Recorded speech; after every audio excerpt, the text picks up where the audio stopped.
Sejam bem-vindos à casa do Senhor. Já temos iluminação própria desta época natalina, não é? Podemos dizer que está, não é? Cheira a Natal em todo o lado, e nós vamos começar hoje a pensar, a meditar naquilo que é o significado desta festa para cada um de nós. Mas vamos iniciar o nosso tempo com o prelúdio, que serve sempre para nós em oração silenciosa, individual, prepararmos os nossos corações para este tempo de culto que queremos prestar ao Senhor.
Que a graça e a paz do Senhor, que se fez homem, veio habitar entre nós, possa estar com cada um aqui presente.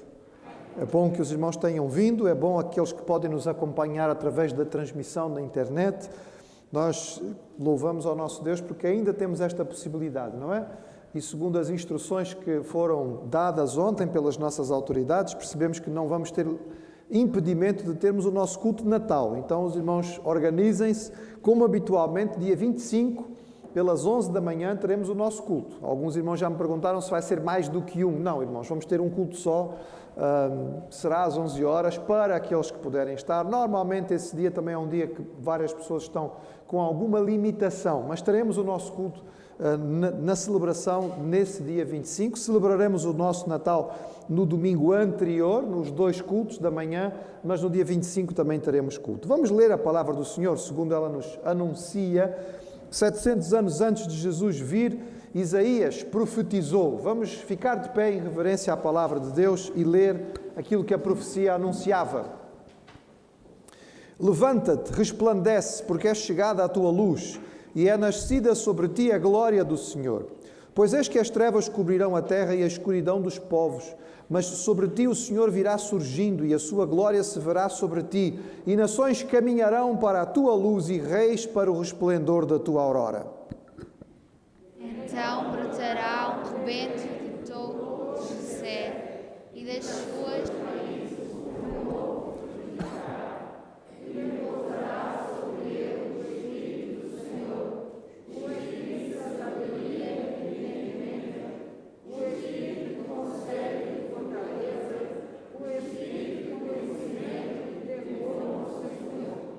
E deleitar-se-á no temor do Senhor, e não julgará segundo a vista dos seus olhos, nem decidirá segundo a vista dos seus olhos, nem decidirá segundo o ouvir dos seus ouvidos. Mas julgará com justiça os pobres, e decidirá com equidade e defesa dos mansos da terra. A justiça será o cinto dos seus lombos, e a fidelidade o cinto dos seus fins. Eis a voz do que clama: preparai no deserto o caminho do Senhor, endireitai no ermo uma estrada para o nosso Deus. Todo o vale será levantado e será abatido todo o monte e todo o outeiro, e o terreno acidentado será nivelado e o que é escabroso aplanado.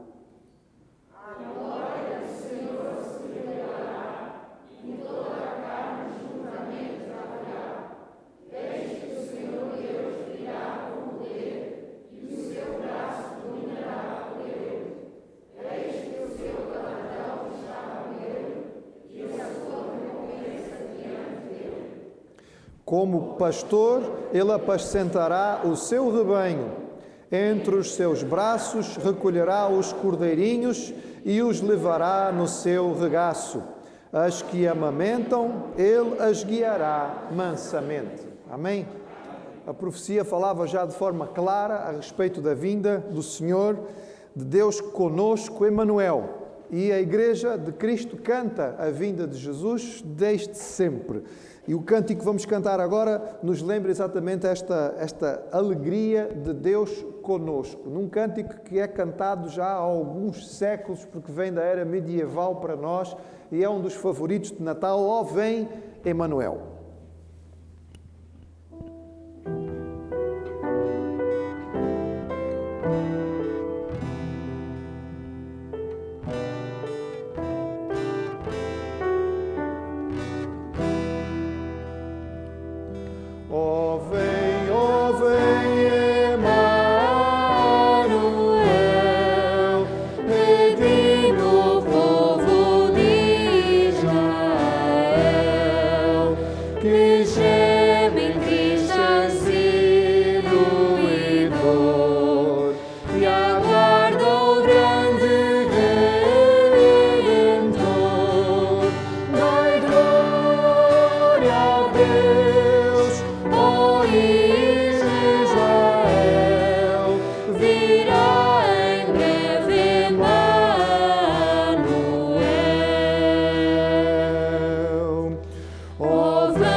Sempre que pensamos, mesmo que só um pouco, no significado desta vinda do Senhor, no que significa que Deus vem se fazer um como nós, que Ele deixa a sua glória, que Ele abre mão temporariamente de alguns dos seus atributos para poder viver aqui uma vida limitada no tempo e no espaço como nós, para poder ganhar a nossa salvação. É impossível nós pensarmos nisto e não adorar, não é? Por isso, o tempo de lembrança da vinda do Senhor é sempre um tempo de adoração. Ó, vinde, fiéis, triunfantes, alegres, vinde e adoremos ao Senhor. Vamos louvar.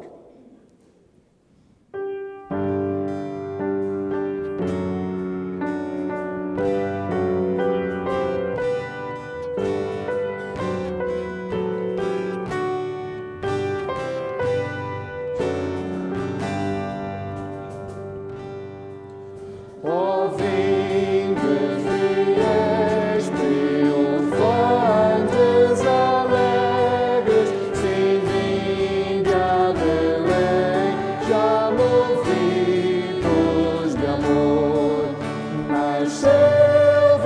Rei, lá dos céus prometido.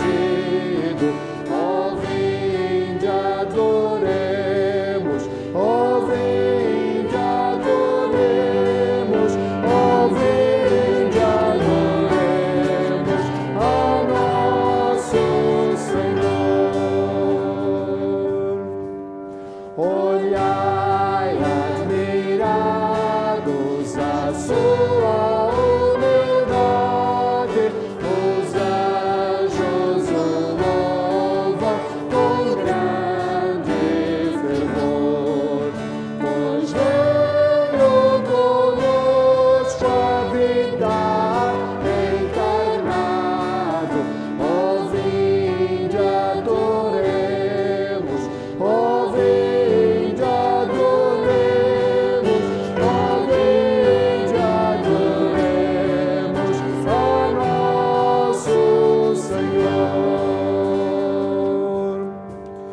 Por nós nas alturas celestes baixando, em forma de servo se fez por amor, e em glórias a vida nos dá para sempre. Ó, vinde, adoremos, ó, vinde, adoremos, ó, vinde, adoremos ao nosso Senhor.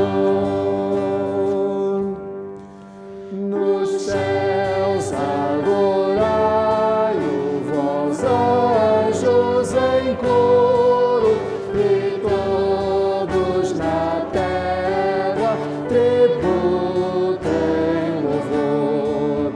A Deus honra e glória, contentes rendamos.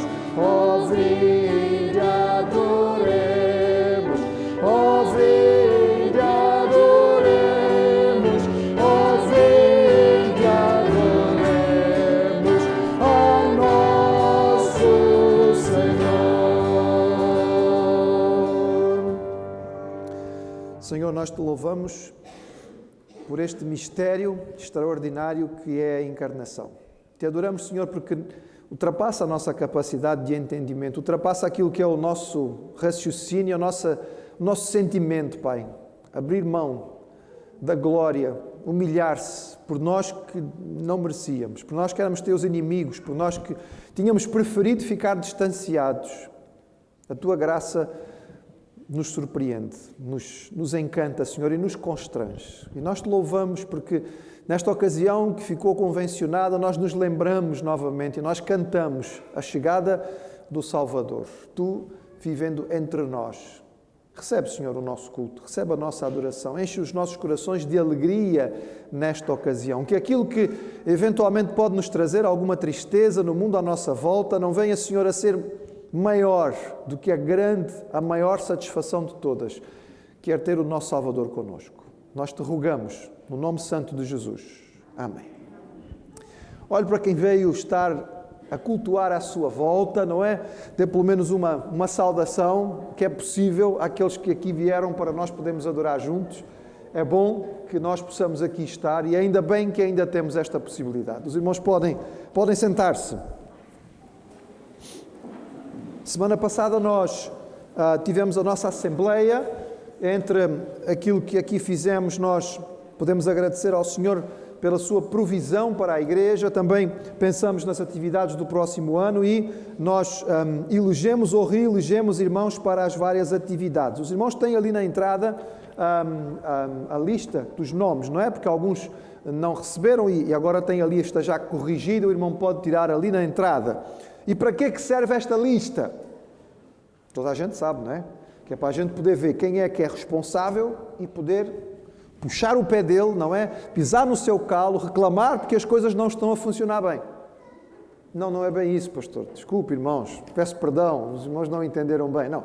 Esta lista serve para que o irmão possa orar, interceder por cada um que tem responsabilidade. para que o irmão possa se disponibilizar para ajudar. Tem capacidade em alguma área? Então chega junto da pessoa certa e diz: olha, eu estou aqui, estou disponível. Se precisar de mim, se quiser que eu possa fazer alguma coisa, estou pronto para ajudar. É para isso que serve essa lista, está bem? Então, se os irmãos quiserem ali à entrada, os irmãos podem encontrá-la e levá-la. E vamos interceder por aqueles que têm responsabilidades na igreja. Também esta semana passada os nossos jovens estiveram em Congresso Nacional do Departamento de Juventude. Foi liderado esta Assembleia dos nossos jovens a nível nacional, esteve sob a direção dos jovens da nossa igreja, o que nos traz alegria, satisfação. Correu bem, apesar de que não era possível estarem juntos, foi através da internet, como agora muita coisa acontece, mas houve uma boa participação. Estiveram juntos de várias maneiras, puderam tomar as suas decisões, puderam meditar na palavra do Senhor, até almoçaram juntos. Vejam lá, não é? Mesmo na frente do computador, cada um trouxe o seu almoço e puderam partilhar um tempo de comunhão. Então, nós agradecemos a Deus por isso também. E vamos agradecendo por aqueles que vão recuperando, não é, da sua saúde. Nosso irmão André esteve confinado por causa da virose, já está connosco hoje, continua a precisar das nossas orações, porque os irmãos têm ouvido que esta patologia deixa, não é, alguma sequela. O cansaço demora um bocadinho para recuperar, mas vamos agradecer a Deus por aqueles que estão a recuperar e também por aqueles que ainda precisam. Temos algumas famílias este domingo que não puderam estar connosco porque em confinamento, por causa de contato de um ou outro membro da família com alguém, então estão a preservar-se nesta ocasião. Tudo isto é motivo de oração e nós levamos à presença do Senhor. E eu vou pedir ao pastor Samuel que nos dirija nesta oração, rogando a Deus, agradecendo e também pedindo por estas questões. Nosso Deus e bom Pai, nós te queremos louvar pelo teu grande amor por nós. Obrigado, Pai Santo, pela oportunidade que tu nos dás de podermos estar aqui, louvando o teu nome, engrandecendo a tua pessoa.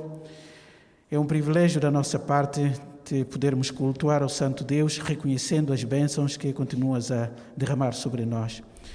Por isso, ó Pai, santificado seja o teu nome no nosso meio, que o teu nome seja diferenciado, distinguido, separado de tudo aquilo que não corresponde à tua pessoa, mas que de forma singular tu possas receber todo o louvor, toda a glória, toda a honra proveniente dos nossos corações e também dos nossos lábios. Nós te agradecemos pela tua misericórdia, por mais um dia de vida que tu nos dás. E obrigado pelo privilégio de podermos estar aqui, prestando-te o nosso culto, porque tu mereces, tu és o digno de receber todo o nosso louvor e toda a nossa adoração. Obrigado pelas bênçãos recebidas ao longo da semana. Obrigado por aqueles que estavam enfermos, que agora recuperaram a sua saúde. Nós te louvamos, nós te agradecemos pela vida dos nossos irmãos e particularmente do nosso irmão André também. Ajuda-o na sua recuperação total. Ajuda outros que também estão nesse processo de recuperação, Pai Santo. E aqueles que ainda estão enfermos, que a tua mão poderosa possa ser sobre eles. Obrigado por tudo aquilo que ocorreu aqui na Assembleia, aqueles que foram eleitos para orientarem, liderarem o Pai Santo, que estejam debaixo da tua bênção também. Obrigado pelo encontro dos jovens, porque tudo correu bem, dá-lhes força, ânimo para te servirem nesta geração que tanto precisa de ti. Obrigado, Pai Santo, pelas nossas famílias também, pela forma como tens suprido as nossas necessidades, dando-nos o necessário em cada dia. E agora que nos aproximamos ao Pai Santo para ouvir a Tua palavra, o Teu recado para as nossas vidas, nós rogamos, ó Pai, que Tu possas ser com o Teu servo, nosso pastor, dando-lhe as capacidades, ó Pai, dominando a sua mente, ungindo e usando para que seja porta-voz para os nossos corações também, ouvindo o Teu recado. E a nós suplicamos que Tu nos prepares, que o Espírito Santo possa sensibilizar os nossos corações, para que estejamos receptivos à Tua palavra. Ajuda-nos, ó Pai, assiste-nos e fala aos nossos corações. Esta é a nossa oração que fazemos, em nome de Jesus. Amém. Amém.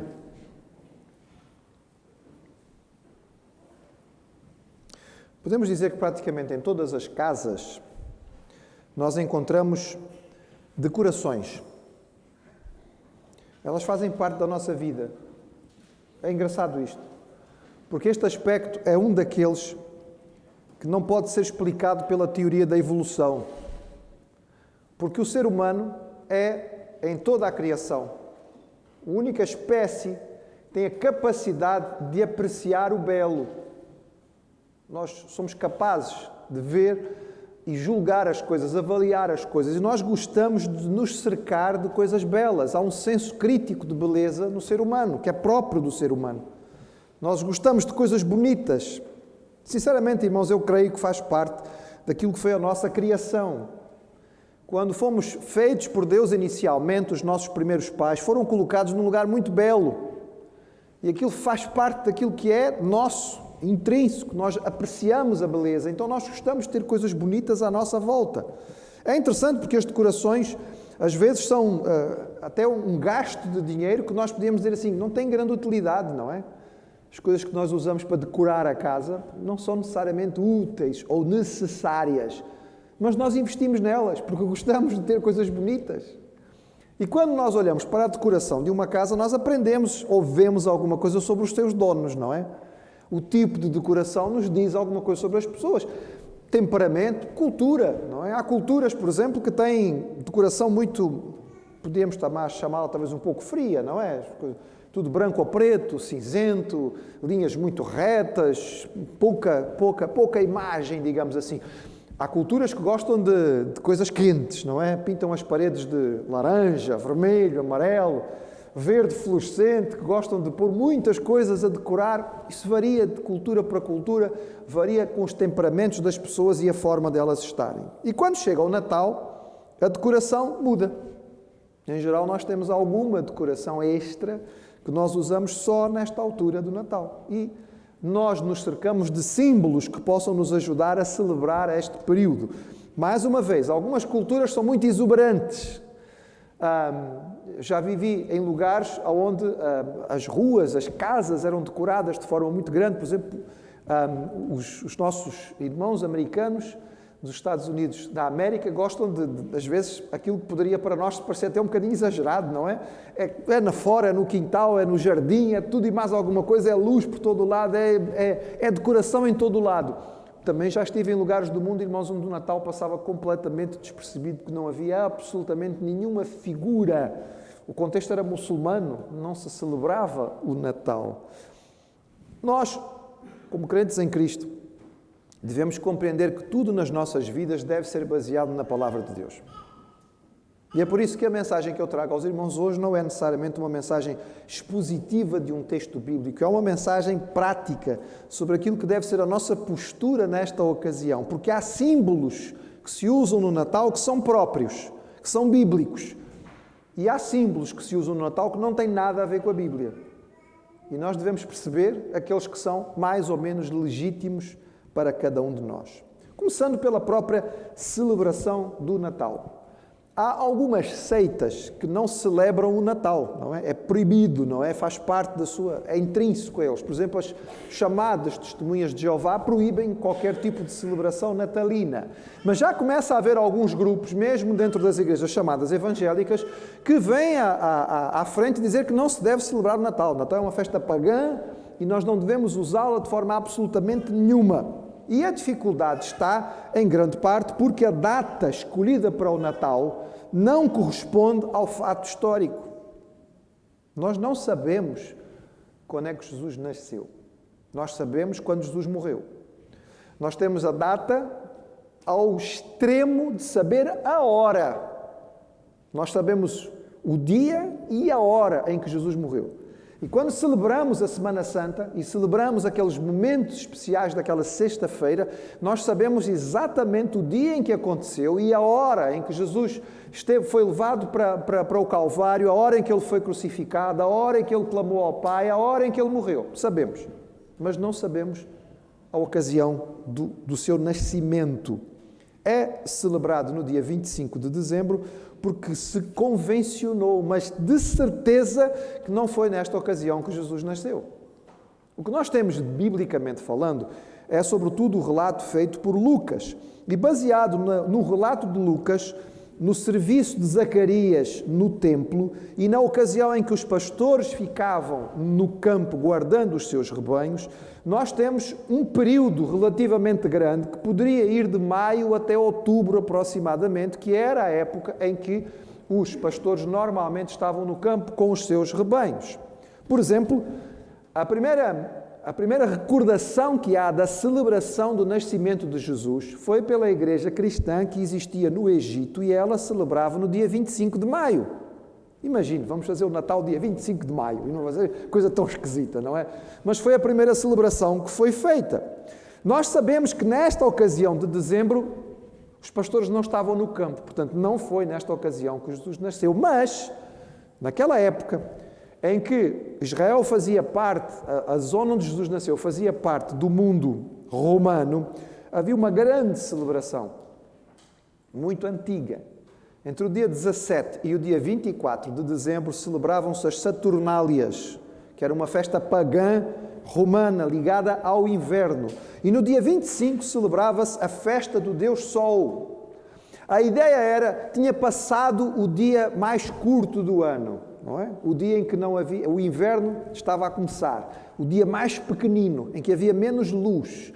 Então, na ocasião seguinte, celebrava-se o quê? Mas o sol vai voltar, não é? O inverno vai acabar. Mais cedo ou mais tarde, digamos, a luz vai brilhar novamente e nós vamos ter a primavera e vamos ter o verão. Então, nesta ocasião de frio, de escuridão, de umidade, de dificuldade, em que se estava a viver com o que se tinha colhido durante o verão, havia uma celebração, para de alguma maneira poder festejar. Esta celebração foi depois sendo adaptada. Então, por exemplo, havia um culto oriental, que era o culto ao deus Mitra, que também estava identificado com o sol de alguma maneira, que foi lá buscar o dia 25 e começou a ser utilizado também como um dia de celebração deste deus. Sabemos que os povos nórdicos, germânicos, celtas, tinham celebrações especiais nesta ocasião de inverno. Era uma maneira de fugir da época pesada, não é? De todo o frio, de todo o confinamento que as pessoas tinham. Isto pesou para que esta ocasião fosse contextualizada, ou seja, a igreja cristã, à medida que foi crescendo, percebeu que esta era uma ocasião, os cristãos não podiam participar das Saturnálias. Eles não iam participar de uma festa pagã que era a que dominava o império. Mas naquela ocasião era festa por todo o lado. E eles disseram assim, ok, toda a gente está a festejar, nós também vamos festejar, mas nós não podemos festejar o que eles festejam, nem da mesma maneira. Então vamos festejar o nascimento de Jesus. Vamos celebrar a chegada do Senhor. E desta forma a igreja começou, passo a passo, a começar a ter esta celebração. Aparentemente, os primeiros relatos descritos aparecem no terceiro século. No ano 221 há um escrito de um mestre, não é? de um pai da igreja, Julianos Africanos, falando a respeito da celebração nesta ocasião. Cipriano de Cartago, um bocadinho depois do ano 249, dizia que havia uma providência divina, já que o verdadeiro Salvador, o verdadeiro Sol, não é? Invicto, tinha vindo nesta ocasião que era Jesus. E mais tarde Crisóstomo, também bispo importante, por volta do ano 398, ele dizia que o verdadeiro sol invencível era Jesus, de acordo com aquilo que estava previsto em Malaquias, e, portanto, era correto celebrar, nesta ocasião, o nascimento do Salvador. Irmãos, foi contextualizado, ou seja, aproveitou-se que havia uma celebração naquela ocasião e mudou-se o foco da celebração. Deixou-se de adorar o Deus Sol, ou os deuses pagãos, e passou-se a celebrar a vinda do verdadeiro Deus, do Salvador. Nós devemos lembrar, irmãos, que as nossas principais cerimônias são contextualizadas. As principais cerimônias que nós temos como cristãos são o batismo e a ceia. Nenhuma delas é original. O batismo não foi inventado por Jesus. Existia séculos. Era usado pelos judeus séculos antes e era usado por várias outras religiões de mistério na época em que o cristianismo surgiu. O que Jesus lhe deu foi um novo significado, um novo sentido. E os cristãos passaram a adotar o batismo porque foi ensinado por Jesus que o deviam fazer, mas com outro foco. Da mesma maneira, a ceia do Senhor não foi uma criação de Jesus, ela surge dentro da época festiva da Páscoa, dentro da celebração da antiga aliança. Jesus pegou os mesmos elementos e ele disse, estes elementos agora vão servir para vocês celebrarem a nova aliança. Agora, quando vocês sentarem à mesa e tomarem o pão, vocês vão lembrar que é o meu corpo. E quando vocês tomarem o vinho, vão lembrar que é o meu sangue. Porque esta é a nova aliança que nós temos. Então Jesus tomou aquilo que já existia, deu-lhe um novo significado, um novo formato e instituiu-o como base para a nossa forma de celebrar. E é assim, irmãos, que aconteceu com esta celebração. Hoje em dia, se nós perguntarmos aos cristãos por aí quem é Mitra, não sabem quem é, não é? E nem ninguém está a celebrar a Saturnália, mas convencionou-se que nesta ocasião nós vamos lembrar a chegada do Salvador. E com ela, então, existem vários símbolos. Alguns símbolos de decoração que nós utilizamos são bíblicos, outros não. E é isso que eu quero partilhar com os irmãos hoje, começando por aqueles que não têm base bíblica. Talvez um dos elementos mais centrais hoje da festa seja a árvore de Natal. Uma árvore enfeitada, uma árvore iluminada, etc. e tal. Nós não temos base bíblica para utilizar uma árvore no Natal, irmãos. A árvore certamente tem, no seu ato de celebração, uma origem pagã. Vários povos da antiguidade adoravam as árvores. As árvores eram sagradas para vários tipos de povos. Por exemplo, os egípcios adoravam as palmeiras, os druidas celtas adoravam os carvalhos, os germanos adoravam os pinheiros e os romanos adoravam os abetos. Sabemos que os cananitas, na terra que Israel veio ocupar, também fazia sacrifícios debaixo de árvores frondosas naquilo que era convencionado os altos.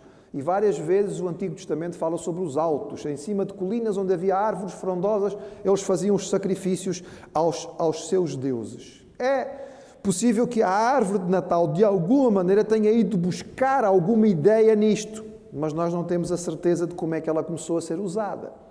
A história mais contada de como é que a árvore começou a ser usada é uma história ligada a Martinho Lutero. Dizem que Lutero, a certa ocasião, o iniciador da Reforma Protestante, naquela época do Natal, estava a passear perto de casa e havia uma floresta e ele, nesta ocasião, o céu estava limpo de nuvens e ele olhou para os pinheiros e olhou o céu através dos pinheiros e os pinheiros pareceram estar iluminados, porque olhando para o céu estrelado de baixo, vendo os pinheiros, ele viu aqueles pinheiros e viu as estrelas lá em cima e aquilo tocou, ele achou aquilo tão bonito que ele pegou então um pinheirinho, chegou em casa, colocou o pinheiro lá em casa e foi buscar uma série de velinhas e chamou os filhos e colocaram as velinhas, não é, acesas naquele local e alguns papéis coloridos e ele olhou e disse, olha, lembra aquilo que nós vimos lá fora. Assim como o pinheiro é uma árvore que dura o ano inteiro, não é? É verde o ano inteiro, nunca perde o seu viço. Também o nosso Salvador é aquele que nunca perde a sua vida, nunca perde o seu vigor, é aquele que nos traz a alegria. E que teria sido esta a maneira pela qual a festa ou a árvore foi incorporada ao contexto da festa cristã. Se os irmãos procurarem por aí, vão encontrar pessoas que vão negar esta tradição e que vão dizer que não tem nada a ver com Lutero, etc. e tal. Mas também vão encontrar aqueles que vão bater a pé juntos e dizer não foi Lutero que começou e foi assim que se introduziu. O que sabemos é que esta tradição passou a ser sobretudo utilizada pelos povos do norte da Europa, onde o cristianismo protestante era muito forte. Daí acabou por passar aos Estados Unidos da América com a sua influência mundial e hoje, de alguma maneira, podemos dizer que a árvore é um elemento utilizado por muitas culturas. Irmãos, ela pode até ser usada em alguma casa por tradição familiar, mas é importante que saibamos que não há base bíblica para nós a usarmos, certo? Então, eu já fui hoje, inclusive, questionado por alguns irmãos, este ano não temos a árvore ali, a árvore era tão bonita, a nossa árvore é tão bonita. Irmãos, não tem a ver com a mensagem do pastor, não é por causa disso. É porque nós precisamos ter as duas portas abertas, devido às contingências de tudo, e não havia muito espaço para colocar aquela árvore tão grande. Mas, na verdade, este não é um símbolo que nós tenhamos base bíblica para usar. Outro símbolo máximo do Natal, que não tem qualquer base bíblica, é o Pai Natal. Passou a ser o elemento máximo da festa, não é? Um velhinho, gordinho, muito sorridente e bem disposto, tem algumas características estranhas. Vamos convencionar, irmãos. É o maior stalker da humanidade, não é? Ele anda atrás de toda a gente a tomar nota do que fez de bem ou de mal para no fim do ano saber se pode dar uma prenda ou não. E depois, de forma mágica, no seu trenó, com renas voadoras, na véspera de Natal, ele desce pelas chaminés para colocar as prendas ali. Tudo nesta história cheira a magia, mas é um dos mitos infantis mais populares no mundo ocidental. E o Pai Natal, de alguma maneira, usurpou o seu lugar central na festa. Ele é o elemento número 1. Quando nós hoje em dia pensamos em Natal no mundo ocidental, pensamos em Pai Natal e os irmãos encontram muitos por aí pendurados nas janelas das nossas casas e apartamentos. Pai Natal em Portugal, Papai Noel no Brasil, Santa Claus nos Estados Unidos. A origem deste personagem parece estar no bispo São Nicolau de Mira, no século V. Também há um bispo bizantino, São Basílio de Cesareia, com histórias muito parecidas. Aparentemente este homem era um homem muito santo e também muito generoso. Ele teria provindo de uma família rica e tinha bastantes recursos. E, teoricamente, na época do Natal, ele andava vendo quem é que tinha necessidade e deixava, não é, escondido na casa das pessoas que tinham algum problema ou alguma limitação, alguma verba, algum dinheiro para as pessoas poderem fazer frente às suas dificuldades. Sobretudo é contada a história de um homem que tinha empobrecido e tinha 3 filhas para casar e não tinha dote para dar a estas filhas. Então, que São Nicolau, de alguma maneira, teria conseguido, não é, sob o manto da escuridão, entrar naquela casa e deixar 3 bolsinhas com moedas de ouro sobre a lareira, para cada uma daquelas filhas ter o seu dote. E aí então veio a ideia, não é? De ter a meia pendurada na lareira ou de alguma maneira ter ali o local onde o famoso santo podia chegar e colocar ali a sua prenda. Estas lendas se prolongaram sobretudo no norte da Europa e acabaram por ter um significado muito grande nos Estados Unidos da América na fase pós-guerra da independência. Quando os Estados Unidos se separaram da Inglaterra, havia uma busca por símbolos que pudessem ser símbolos diferentes do que eles tinham herdado dos ingleses. Eles queriam separação. Nós já não somos submissos à Inglaterra, somos um país independente e queremos símbolos que nos ajudem a mostrar a nossa independência.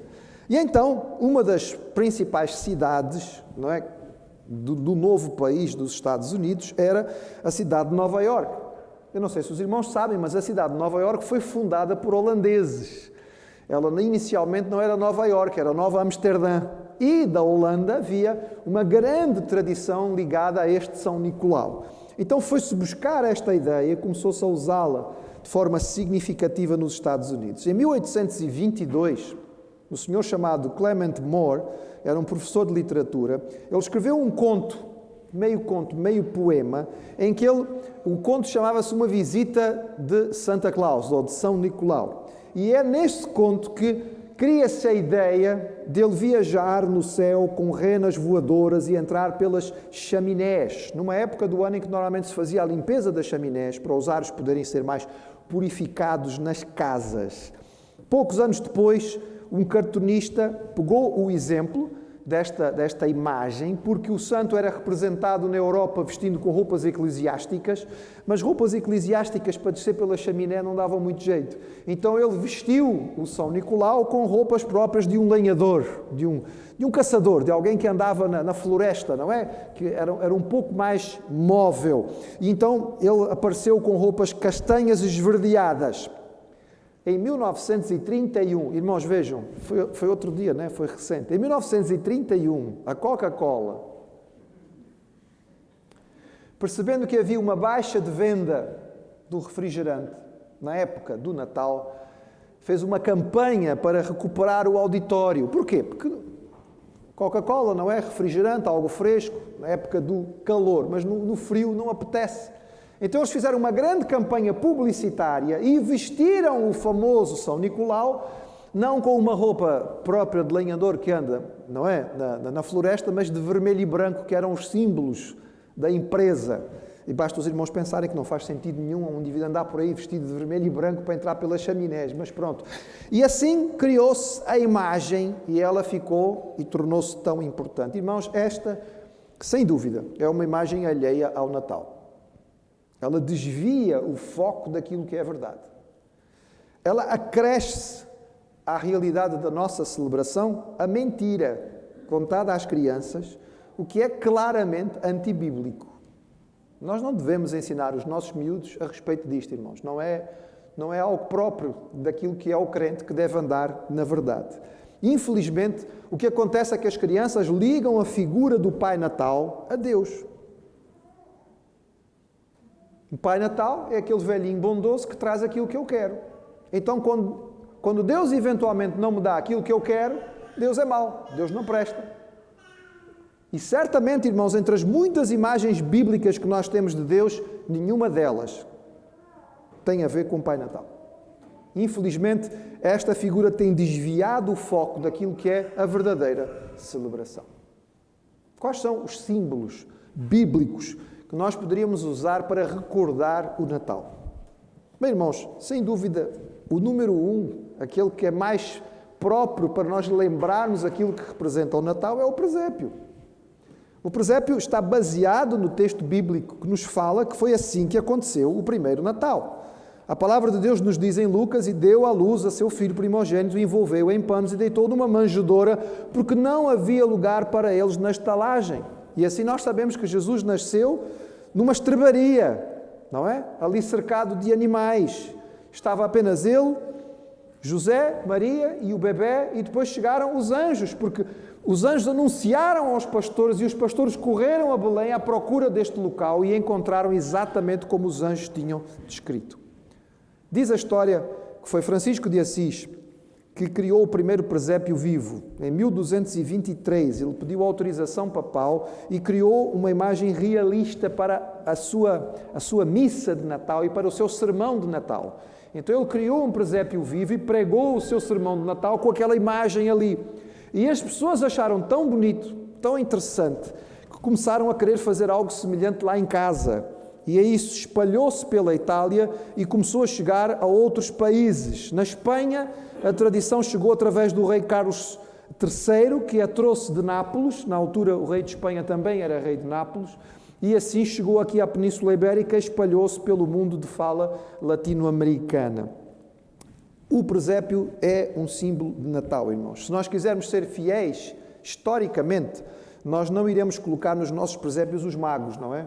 Porque sabemos que os magos não chegaram na altura em que Jesus nasceu.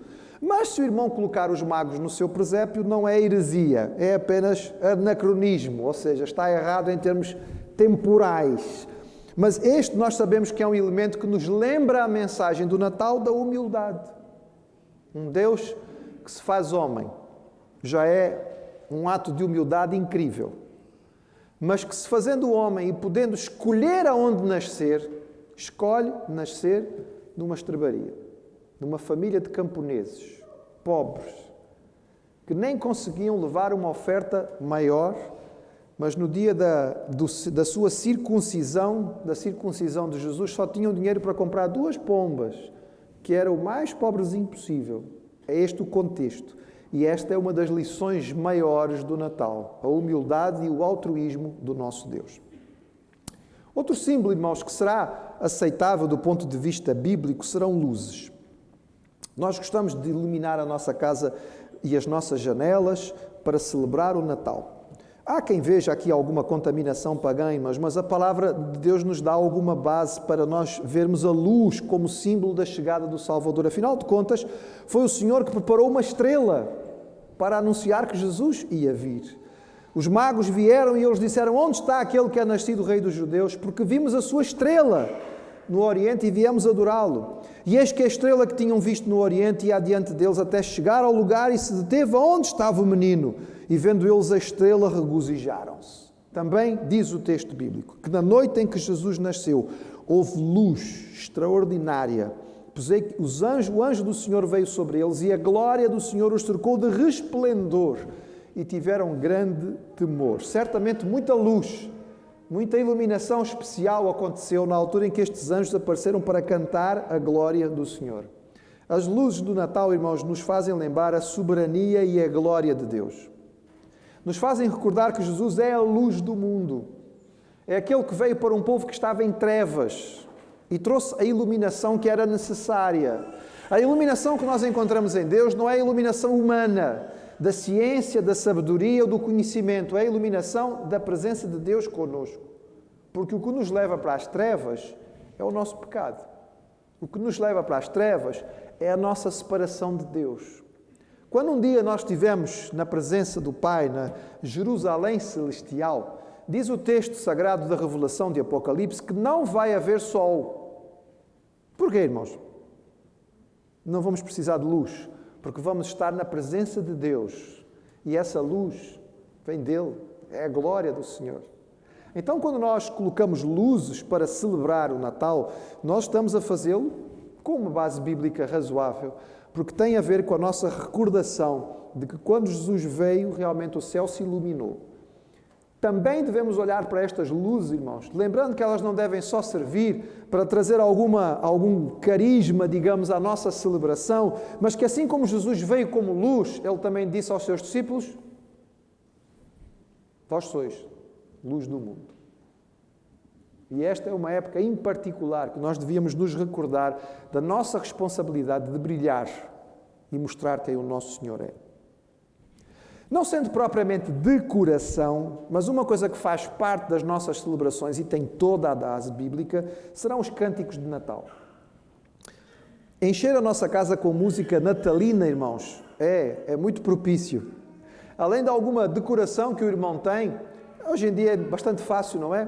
Talvez tenha alguma gravação, ou se não, hoje, através da internet, nós encontramos com facilidade música de Natal, não é? Música de Natal parece que nos traz uma certa alegria, um certo ânimo, puxa-nos para cima. Sem dúvida, irmãos, quando cantamos o Natal, nós temos uma base sólida para o fazer.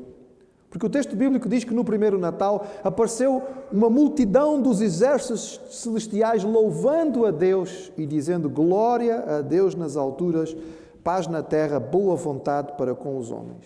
A música do Natal nos recorda que é um tempo de adoração e de louvor. Não é possível lembrar o Natal sem lembrar que é este momento extraordinário em que Deus vem habitar entre nós, em que Deus se faz homem. Pensar no Natal é querer naturalmente cantar. E a música de natalina é feita para nós exaltarmos ao Senhor, ela é feita para nós recordarmos aquilo que é extraordinário que Deus fez. Esta música tem aquela característica própria da adoração que a palavra de Deus nos ensina. É uma adoração que é testemunho. Porque as músicas de Natal estão a contar o que aconteceu. Olha, Deus veio estar entre nós. Não é?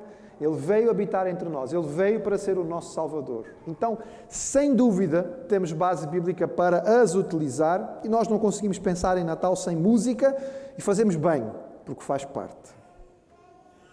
Deixei por último, talvez aquilo que seja o mais difícil, mas que é importante, irmãos. Infelizmente, Natal passou a ser simbolizado por presentes. Há um lado legítimo para nós pensarmos em prendas na época de Natal?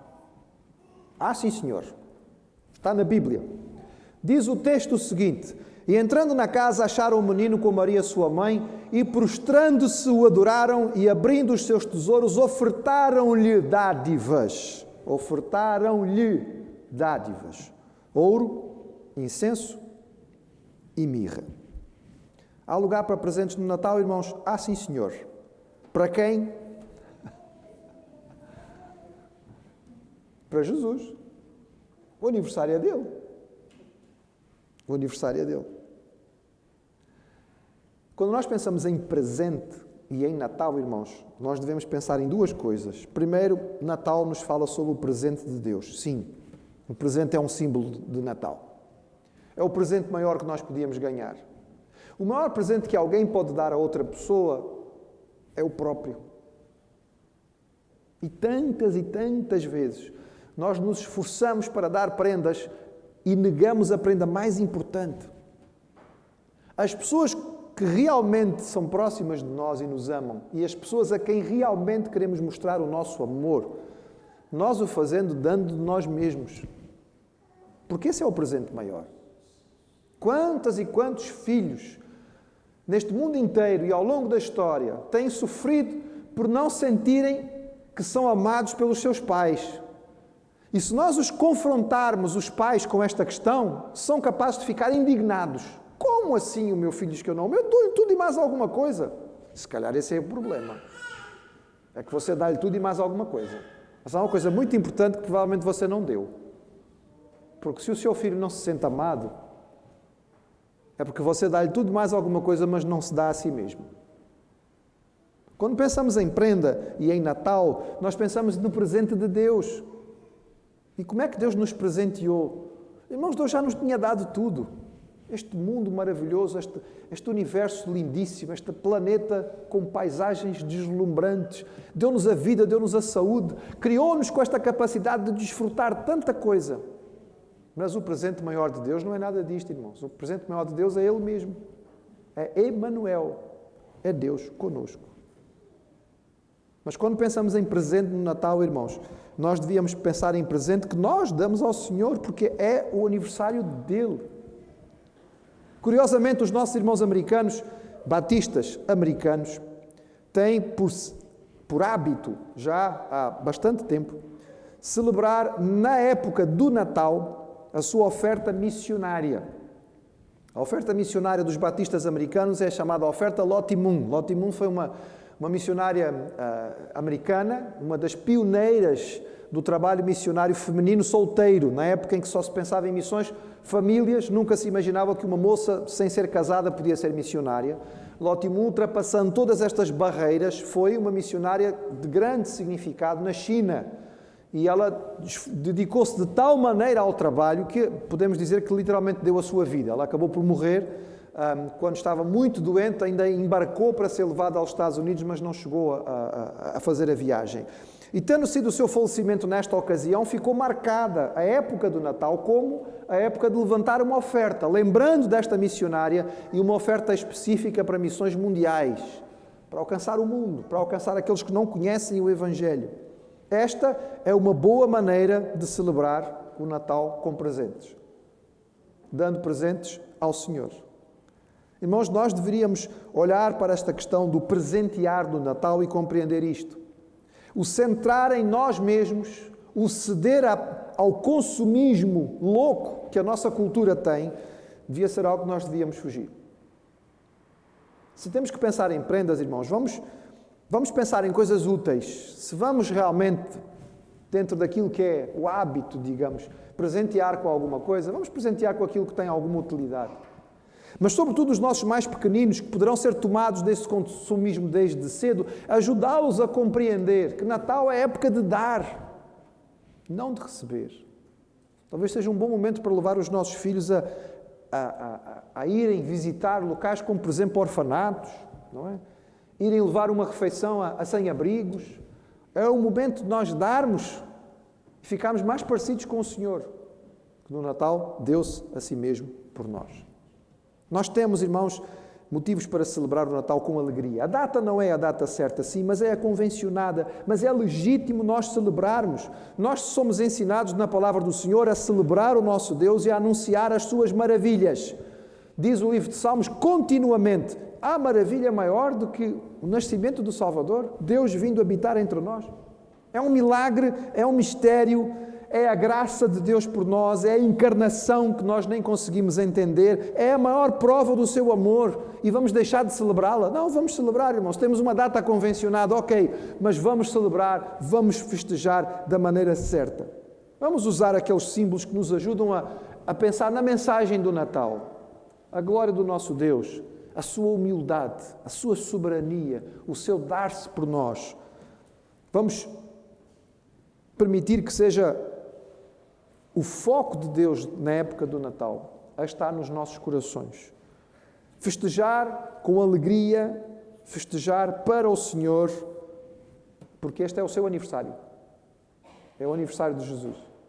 E por isso nós cantamos que o Salvador chegou. E vamos cantar, irmãos. Convido-vos a ficar de pé. Cantai que o Salvador chegou. Acolha a terra o Rei.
Amém?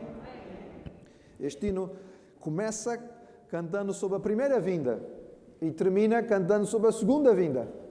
Os irmãos perceberam?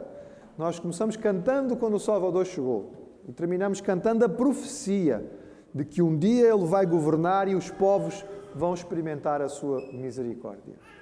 Nós queremos mais uma vez agradecer a presença dos irmãos, aqueles que nos acompanharam pela transmissão na internet. Lembrar que ao fim nós devemos seguir a orientação dos nossos irmãos da portaria e evitar as aglomerações à porta, não é?